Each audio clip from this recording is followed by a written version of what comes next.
आपकी तरफ से क्या टेक होगा? फर्टिलाइजर सेक्टर में तो एक्शन शुरू भी हो चुका है और आने वाले 3 से 4 महीने काफी एक्शन रहेगा भी। कहां पर आपकी फोकस, आपकी नजर है? सिर्फ एक ही थोड़ी बहुत कमी नजर आती है मानसी, वो है बारिश के मौसम और अनुमान को लेकर के। और हमारे देश के लिए बारिश मेघराज का आशीर्वाद होना इसलिए भी जरूरी है क्योंकि ज्यादातर जनसंख्या निर्भर है, कृषि क्षेत्र से जुड़ी हुई है। लेकिन हाँ, मैं बिल्कुल सहमत हूँ आपसे कि जिस तरीके से सरकार ने भी मोर क्रॉप पर ड्रॉप और ज्यादा से ज्यादा एक साल में जो किसान या भाई बहन हमारे हैं, वो जो पैदावार निकालते हैं अपने खेत में से, वो ज्यादा से ज्यादा अलग अलग प्रकार की हो। अभी मिलेट्स को लेकर के सरकार ने बहुत बड़ा परिवर्तन किया है और उसकी भी खपत तीव्र रूप से ऊपर जा रही है। तो हमें लग रहा है कि एक कंपनी निजी क्षेत्र की यहाँ पर है जिसका नाम है कोरोमंडल इंटरनेशनल। बहुत ही सक्षम रूप से अपने आप को स्थापित किया है दक्षिण भारत में। और अब आगे जा कर के मेरा मानना ये है कोरोमंडल में जो कारोबार की रणनीति है, वो स्पष्ट रूप से आगे आगे फैल रही है और पूर्ण भारतवर्ष में अब ये कंपनी अपने आप को स्थापित कर चुकी है। जो प्रोडक्ट्स भी है इस कंपनी के कोरोमंडल के वो काफ़ी बड़ा मार्केट शेयर है इनका। मेरे ख्याल से 1060 तक ये जा सकता है। ये बहुत ही साधारण सा लक्ष्य ले रहे हैं हम मानसी। अगर नतीजे अच्छे आए तो स्वाभाविक है हम हमारे लक्ष्य जो है वो ऊपर की तरफ लेके जाएँगे। बिल्कुल, तो चलिए, ये फर्टिलाइजर स्टॉक्स का जिक्र हुआ, कोरोमंडल इंटरनेशनल जैसे शेयर्स हैं हमारे एक्सपर्ट्स के रेडार। रेलवे इंफ्रा को भी बढ़ावा देने के लिए, डेवलपमेंट बढ़ाने के लिए सरकार का बड़ा फोकस है। और जब रेलवे सेक्टर की बात आती है तो ठीक रेलवे मेजर्स में आईआरसीटीसी की जैसी बात करते हैं, स्मॉल कैप स्पेस में आरवीएनएल के भी स्टॉक की लगातार बात होती है। कंपनी के मैनेजमेंट कई बार इतना स्वदेश के साथ जुड़े हैं अपने ऑर्डर्स को लेकर, अपने आउटलुक को लेकर, ओवरऑल एग्जीक्यूशन मोमेंटम को लेकर उन्होंने अपनी बात हमारे साथ रखी भी है और आरवीएनएल का प्रदर्शन भी हमने देखा है। गौरांग जी, वंदे भारत ट्रेन के लिए ऑर्डर्स की उम्मीद, कई सारे ऑर्डर्स का मिलना, मेट्रो रेल प्रोजेक्ट्स का पूरा होना आरवीएनएल को कितना मजबूत बनाता है? देखिए साक्षी, जाहिर है ऑर्डर और अगर आते हैं तो कंपनी सक्षम रूप से कामकाज कर सकती है। लेकिन एक अच्छी और बड़ी ऑर्डर बुक होना जरूरी नहीं है। आप कितने समय में उस ऑर्डर बुक को एग्जीक्यूट करते हैं और आय और मुनाफे में बदलाव लेते हैं इसका, ये काफी जरूरी है। तो रेल आरवीएनएल जैसी कंपनियां हैं, आईआरएफसी जैसी कंपनियां हैं, आईआरसीटीसी जैसी कंपनियां हैं जो रेलवे से, भारतीय रेल से बहुत करीब से जुड़ी है। और रेल मंत्रालय ने मेरे ख्याल से ये घोषणा भी की थी 400 वंदे भारत ट्रेन कुल मिलाकर के भारत देश में चलेगी।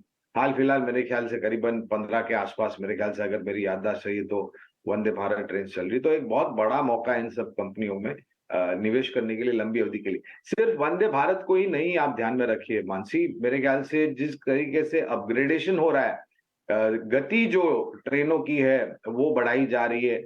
जो एग्जिस्टिंग कोच है उसको light coach, comfortable coach, LHC coaches में परिवर्तन किया जा रहा है। डेडिकेटेड फ्रेट कॉरिडोर्स आ रहे हैं। मेरे ख्याल और जो रीच है रेलवेज की वो बढ़ रही है पूर्ण भारतवर्ष में, जिसे हम नेटवर्क ऑफ रेलवे कहते हैं। तो मेरा मानना है कि ऐसी सब कंपनियों में आपको बिल्कुल ध्यान रखना चाहिए और निवेश भी करना चाहिए। एंड फाइनेंस एक प्रीमियर डाइवर्सिफाइड एनबीएफसी कंपनी जो कि व्हीकल फाइनेंस और होम लोन्स की सर्विसेज प्रोवाइड करती है। चोलामंडलम इन्वेस्टमेंट को अगर आप देखें, नए कारोबार में मार्जिन्स में बढ़ोतरी की उम्मीद है। और गौरांग सर, यहाँ पर हमने देखा है छोटे शहरों में भी मौजूदगी बढ़ने से ग्रोथ को काफी हद तक सपोर्ट मिला है। आपकी राय क्या होगी? तो मानसी, बड़े शहरों में तो ऋण यानी कि क्रेडिट डिमांड या लोन डिमांड आप कह लीजिए, वो तो है ही। लेकिन अब जो एनबीएफसीज अपना कारोबार छोटे मझौले शहर में लेके जा रहे हैं, मिसाल के तौर पर टायर 2, टायर 3, टायर 4 सिटीज, क्योंकि वहां पर मांग बहुत दिख रही है और वहां पर जो रन रेट रिकवरी की है प्रिंसिपल और इंटरेस्ट की, वो भी काफी बेहतर है। चोलामंडलम इन्वेस्टमेंट फिर से एक दक्षिण भारत स्थापित कंपनी, बहुत ही सक्षम और मजबूत कामकाज है इनका। इनकी नेटवर्किंग और प्रोडक्ट्स चौतरफा फैले हुए हैं। हमारी बुनियादी तर्क के आधार पर खरीदारी की राय है मानसी, और मेरे ख्याल से अगर आप लक्ष्य मुझे पूछते हैं तो करीबन 1380 तक के लक्ष्य लंबी अवधि के लिए आपको चोलामंडलम इन्वेस्टमेंट में मिल सकते हैं। बशर्ते कि आप नजरिया लंबी अवधि का रखें और जल्दबाजी करके कभी भी शेयर बाजार में निवेश नहीं करना चाहिए। मानसी, मेरे ख्याल से शुरुआत कीजिए, वो समय और स्तर अगर आप ढूंढते रहेंगे तो आप ढूंढते ही रह जाएंगे, कभी आप निवेश नहीं कर पाएंगे। तो हम ये राय देते हैं कि राइट प्राइस और राइट टाइम नहीं होता है अच्छे शेयरों में अगर आपको निवेश करना है तो। हर समय अच्छा समय होता है, हर स्तर एक अच्छा स्तर होता है। खाली आपकी सूझबूझ और समझ और रणनीति, अनुशासन के साथ अगर आप निवेश करते हैं, शुरू कीजिए 20% 30% इस स्तर पर आप शुरू कीजिए और अगर गिरावट आती है तो और जुड़ते जाए। 1380 का लक्ष्य चोलामंडलम। ओके, सो चोला प्रॉपर्टीज भी अगर आप देखेंगे FY23 में रिकॉर्ड बुकिंग हुई थी। लग्जरी सेगमेंट में लॉन्चेस से काफ़ी हद तक बढ़ोतरी दिख रही है। तो ये स्मॉल कैप पॉकेट जो है रियल एस्टेट के लिए कितना अच्छा नजर आता है, या फिर रियल एस्टेट में सिर्फ लार्ज कैप पर ही नजर होनी चाहिए?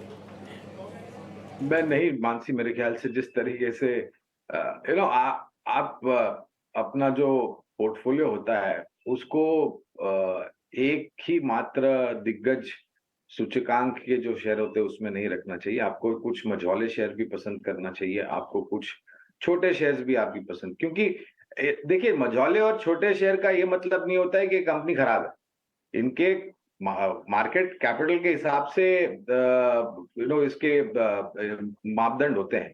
तो और मैं ये मानता हूँ मानसी के बॉम्बे जैसे शहर में खास करके महाराष्ट्र सरकार के तरफ से पुरानी बिल्डिंगों को रीडेवलपमेंट का एक बहुत बड़ा प्रोजेक्ट है, अपॉर्चुनिटी है। दूसरी तरफ क्लस्टर रीडेवलपमेंट को लेकर के भी काफी कदम आगे बढ़ रहे हैं।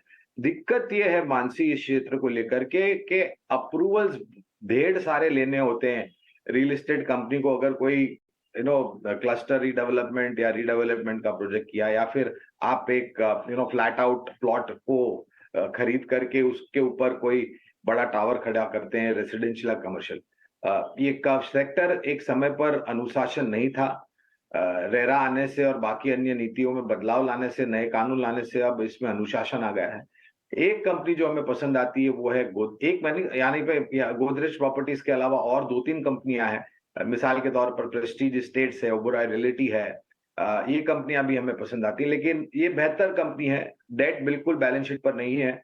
इंडस्ट्री स्टैंडर्ड की अगर आप बात करें तो execution run rate Godrej properties का अच्छा है। 1850 का लक्ष्य हमने निर्धारित किया है गोदरेज प्रॉपर्टीज पर। ठीक है, तो क्लियरली अगर आप ध्यान से समझेंगे हमारे इस सेगमेंट में 12 से 15 शेयर्स हमारे एक्सपर्ट से हमने